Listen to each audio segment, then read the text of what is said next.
Bonjour, je m'appelle Armand Verneuil, je suis psychopraticien et j'utilise aussi le tarot psychologique lors de mes consultations.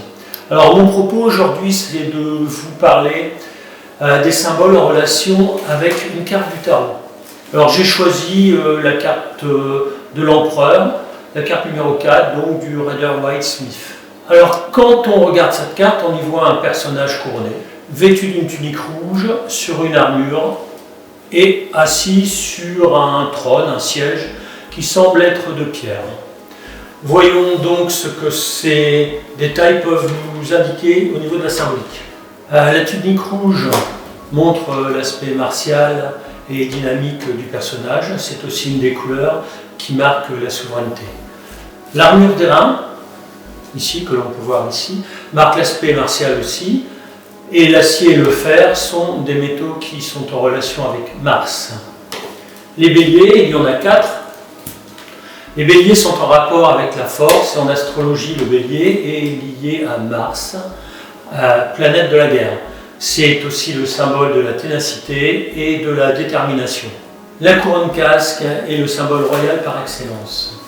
Et les pierres incrustées, que l'on peut imaginer être 12, peuvent être mises en relation avec les 12 portes de la Jérusalem céleste.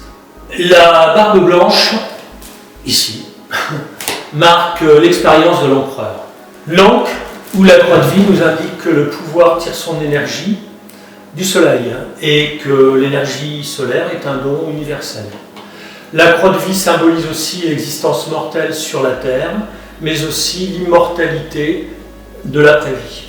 La boule dorée, dans la main de l'empereur, exprimerait que le monarque a toute autorité sur le monde. C'est une marque du pouvoir universel. La pomme d'or est aussi associée à Vénus et à la symbolique de l'amour. La rivière, derrière le trône, indique que l'empereur n'est pas dépourvu d'émotions. Et enfin, le paysage aride marque la rigueur de celui qui établit l'ordre et la loi. Comme on le voit, cette carte est très riche en symbolique, mais pas seulement. On peut la mettre en rapport avec l'astrologie, avec la Kabbale, avec l'histoire, avec l'iconographie, et bien sûr avec les significations qu'elle peut exprimer lors d'un tirage. Si vous désirez plus d'informations concernant les consultations ou les formations, n'hésitez pas à me contacter ou à me suivre sur mes différents réseaux.